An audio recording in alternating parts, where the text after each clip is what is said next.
What is the difference when 65 is subtracted from the sum of 98 and 19? So, guguha natin, ipa-plus natin 98 saka 19. Plus natin. Dito tayo sa dulo magsa-start. So, 19 plus 9 plus 9, 18 yun. So, tatanggalin mo ng isa, 17 na yun. Pero hindi yun pwede kasi do digit yun. So, lalagay natin 1 dito. Magiging 10 na yung 9, tapos plus na to. Wala.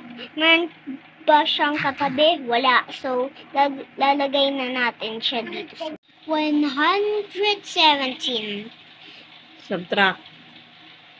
Minus to. 117 minus 65. Minus natin 5 dun sa 7, magiging 2. Tapos, prepare tayo isa, magiging 0. Ito, magiging 11. 6, 7, 8, 9, 10, 11, 12. Wait.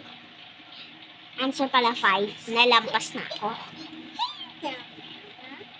So, ang answer ay 52.